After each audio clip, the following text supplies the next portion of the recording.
Shalom, Devosi 2 Tawarik pasal 11. Setelah Rehabeam menjadi raja atas Yehuda, ia memperkokoh kerajaannya dengan memerintah seperti Daud dan Salomo. Sayangnya hal itu hanya berjalan 3 tahun lamanya.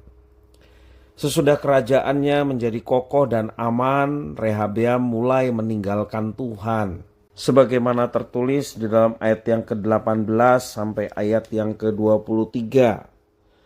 Rehabeam mengambil Mahalat anak Yerimot bin Daud dan Abihail binti Elhiab bin Isai menjadi istrinya, yang melahirkan baginya anak-anak lelaki ini, Yeus, Semaria, dan Zaham.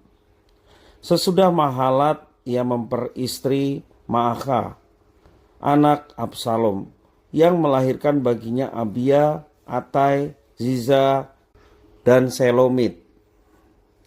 Rehabeam mencintai Maaka, anak Absalom itu. Lebih daripada semua istri dan selirnya, ia mengambil 18 istri dan 60 selir, dan mempunyai 28 anak laki-laki dan 60 anak perempuan. Rehabeam mengangkat Abia anak Maaka sebagai yang utama, pemimpin di antara saudara-saudaranya, karena ia bermaksud menjadikan dia raja. Sebab itu ia bertindak bijaksana dengan menyebarkan anak-anaknya yang lain ke seluruh daerah Yehuda dan Benyamin, ke segala kota berkubu. Ia memberi mereka makanan berlimpah-limpah dan menyediakan banyak istri bagi mereka. Selama 2 tahun, bangsa Israel hidup tanpa menghormati hukum Tuhan, hingga bangsa Mesir datang menyerang Yehuda. Kota-kota benteng Yehuda direbut satu persatu. Bahkan mereka mulai datang untuk menyerang Yerusalem. Melalui Nabi Semaya, Tuhan menegur Rehabeam dan rakyat Yehuda yang sudah meninggalkan Tuhan. Akibatnya mereka harus menghadapi serangan itu tanpa Tuhan. Segera sesudah mendengar firman Tuhan, para pemimpin mengakui kesalahan mereka dan merendahkan diri. Seperti tertulis di dalam pasal 12 ayat 5 sampai yang ke-6.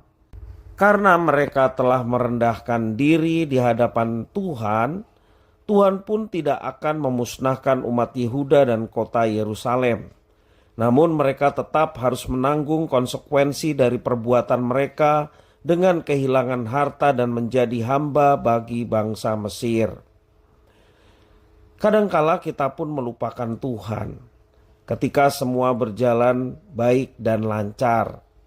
Rehabeam memperkuat kota-kotanya dan mengangkat para imam. Setelah kerajaannya menjadi aman, ia lupa bahwa keamanan itu datangnya dari Tuhan.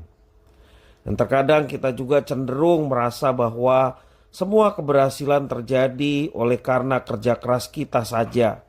Kita lupa bahwa ada Tuhan yang telah memberkati kita sehingga kita mendapatkan keberhasilan.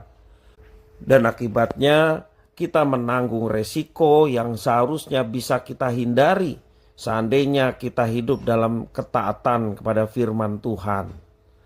Ketika kita mau mengakui kesalahan dan merendahkan diri di hadapan Tuhan, Tuhan bersedia mengampuni dan menolong kita.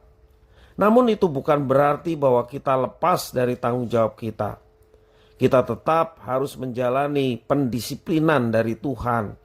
Sebab itu mari kita tetap berpaut kepada Tuhan. Di saat kita senang, di saat kita berhasil, bahkan juga di saat kita sedang mengalami kesulitan, kesusahan, kita berpaut hanya kepada Tuhan. Ingat, semua berkat, semua keberhasilan, kesuksesan yang kita peroleh, kita harus melihat semua itu berkat dari Tuhan. Sehingga kita kembalikan semuanya itu untuk kemuliaan Tuhan. Jangan mencuri kemuliaan Tuhan untuk kemuliaan diri kita sendiri. Sebab itu kekejian di mata Tuhan.